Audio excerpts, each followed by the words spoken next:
hard as ice, but feeding the valleys, overflowing with energy.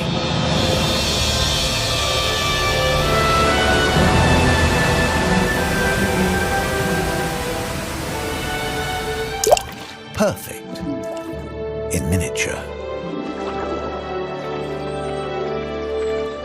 There's no life without water. Turning water into wine,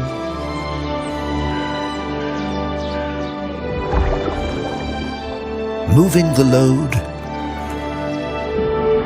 feeding the masses.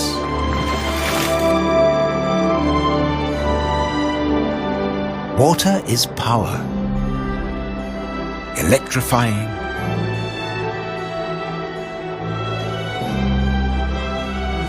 turning into speed, sometimes fought over.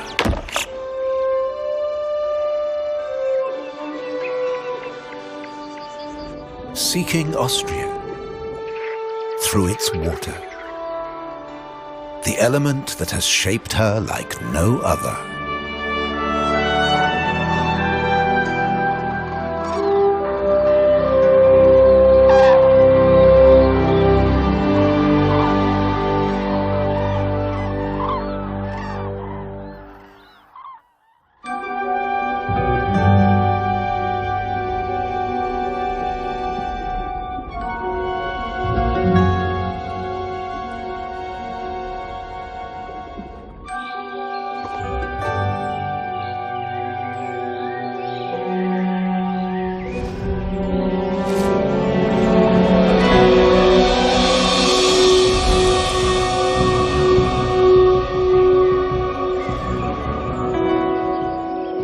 Water has power.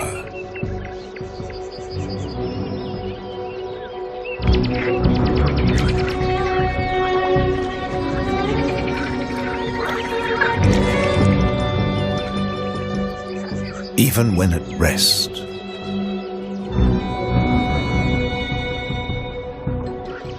Water supports life here with tropical intensity.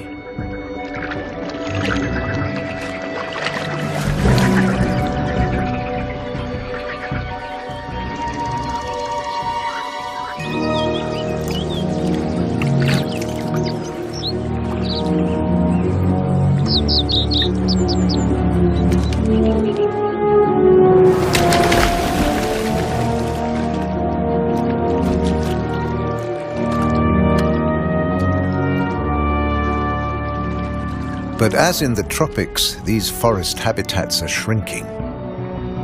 The last refuge for endangered species like the majestic white-tailed eagle or the European pond turtle.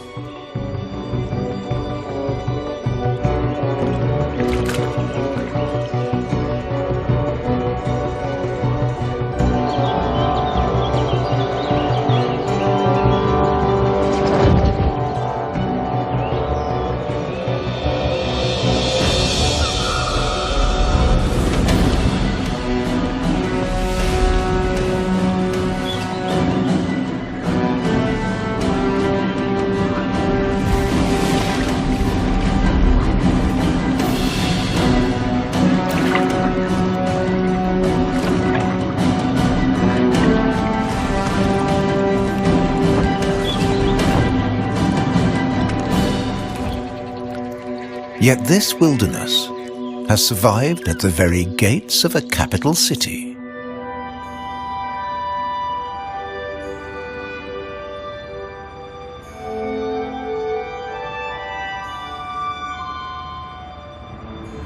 Passing through Austria's biggest city, the Danube seems cruelly tamed by a humbling corset of dams and power stations, concrete and steel.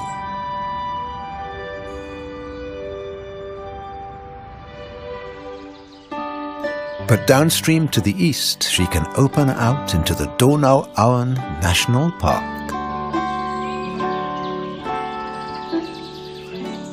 And this landscape was saved by generations of aristocrats with time on their hands.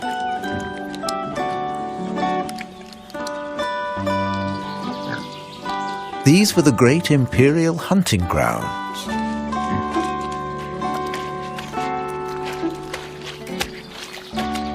Wild boars were a favorite target. But none more so than the legendary monarch of the wetlands,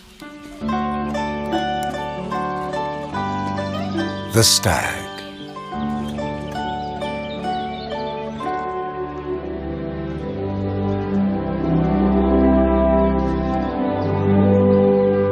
There are no more great gatherings for the hunt at Eckartsau Castle.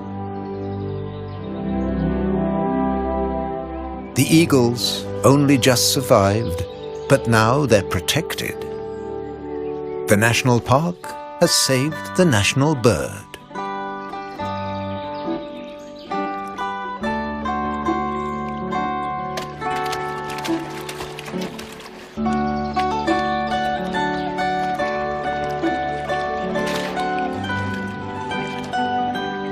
Stag and boar can go about their business undisturbed.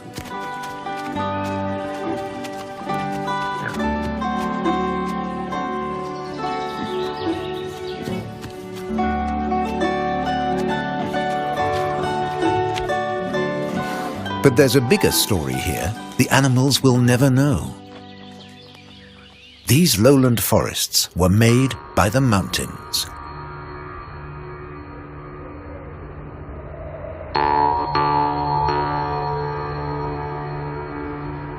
Like the Gazoiza Mountains in Styria, made and molded by water.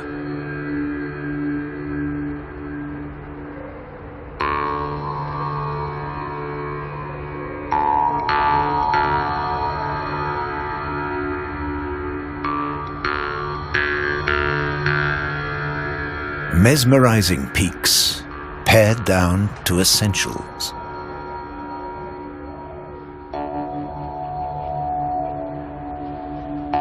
For water is stronger than stone.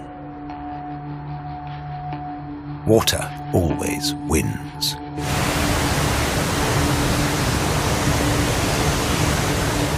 It slices through mountains, cuts chasms and gorges, scoops out holes, engineering the void.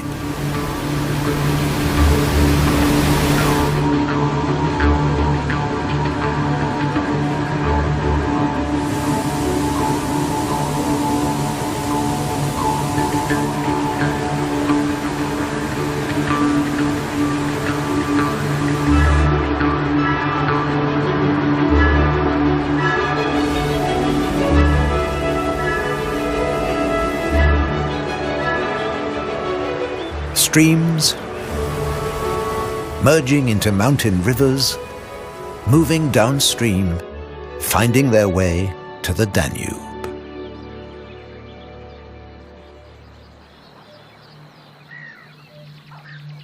Alluvial forests fed by 1,000 mountain springs.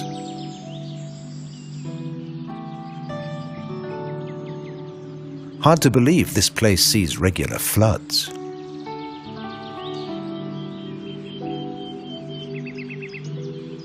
But it's the floods that create the riches.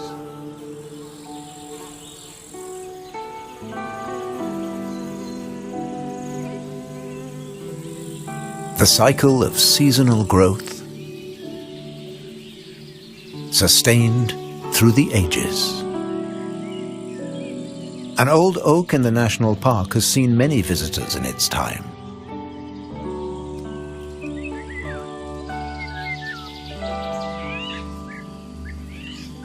Perhaps this one is a regular.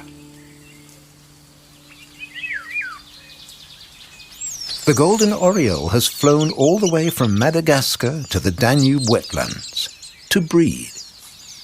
She needs an old, tall tree.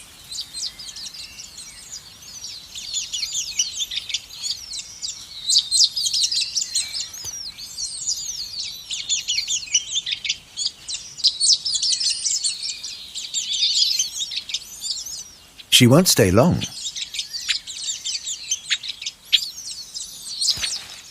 By the end of July, the whole family will be on their way back to Africa.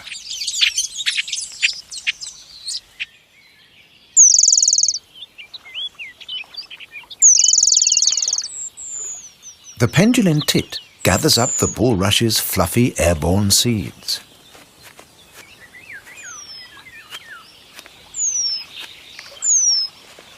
The male makes a start. He gathers the materials.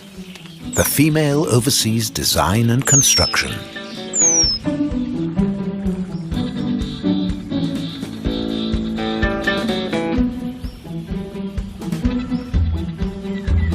It has to be wind and storm-proof for the coming young.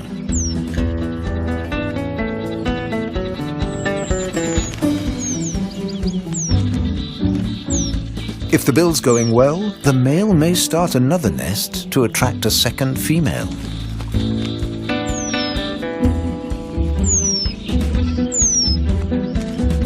To bind the nest together, the birds use ties made of stripped reed leaves.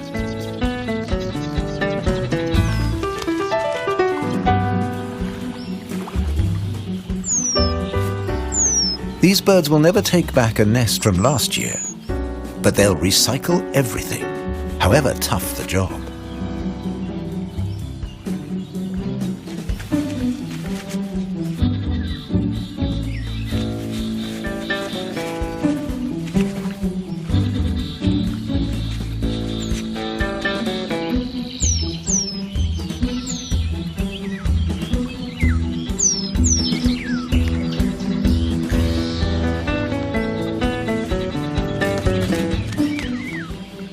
Once, country people turned discarded nests into slippers for their children.